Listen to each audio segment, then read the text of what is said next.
अस्सलाम वालेकुम व्यूअर्स, मैं हूं डॉक्टर इरफान अली। आप देख रहे हैं यूट्यूब चैनल इरफान सियाल। आज मैं आपको कुछ ऐसी बीमारियां जो जानवरों से इंसानों में दाखिल हो जाती हैं उनके मतलब बताऊंगा कि अगर आपको इन बीमारियों के मतलब पता चल जाएगा तो यकीनन आप ऐसी बीमारियों से बचने की कोशिश करेंगे। अगर ऐसी मालूमात आपको मिल जाएगी तो आप एहतियात भी ज़रूर करेंगे। लेकिन तफ़सील में जाने से पहले आपसे रिक्वेस्ट है कि अगर आप इस चैनल पर नए हैं तो प्लीज़ इस चैनल को ज़रूर सब्सक्राइब करें, लाइक करें और कमेंट्स बॉक्स में अपनी कीमती राय भी ज़रूर दिया करें। आज इस डिस्कशन में आपको बताता हूँ कि वो कौन सी बीमारियां हैं कि जो जानवरों से इंसानों में दाखिल हो जाती हैं। उसमें नंबर एक है बौलापन।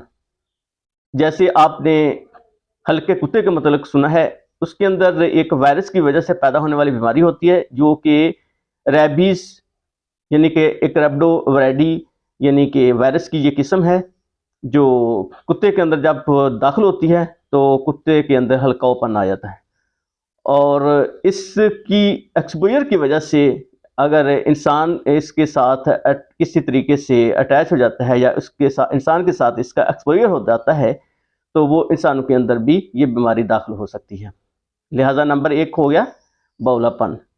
नंबर दो है टेटनस यानी तशन्नुज। ये अकड़ावपन की बीमारी होती है। इसके अंदर पट्ठे जो हैं वो अकड़ाव और तनाव का शिकार हो जाते हैं और इस बीमारी की वजह से अगर इंसान के साथ एक्सपोजर हो जाए यानी कि इंसान के साथ ये जरासीम मिल जाएं तो इंसान के अंदर भी इस टेटनस का इंट्रोड्यूस हो जाता है यानी कि टेटनस इंसान को लग सकती है। और तीसरी बीमारी टीबी है।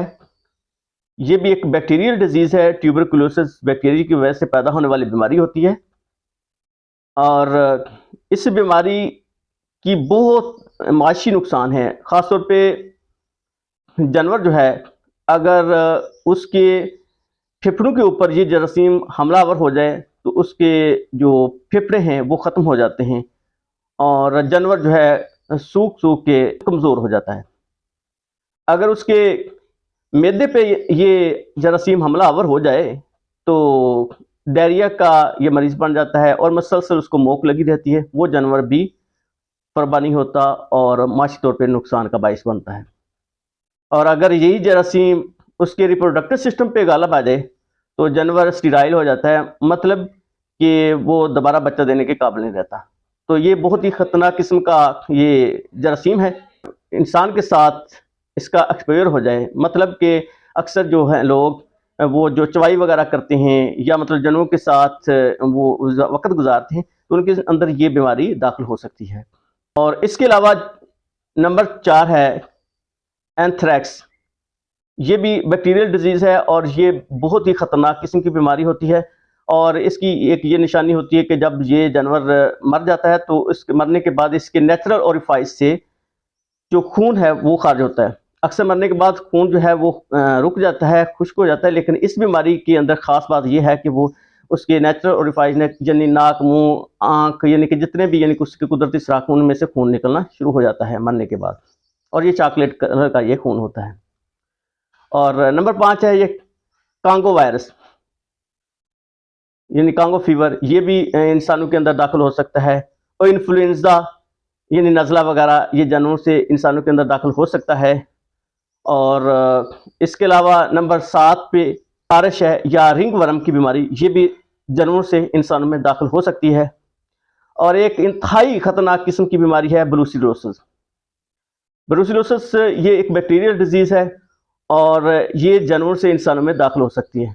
और इस बीमारी के अंदर ख़ास निशानी ये है कि अक्सर जो गब्बर जानवर है वो अबॉर्शन कर जाते हैं, यानी कि तीसरे चौथे महीने के अंदर ही वो जानवर अक्सर जो अबॉर्शन करते हैं उसके अंदर ज़्यादा अमकान होते हैं कि ये ब्रूसिलोसिस का केस होता है।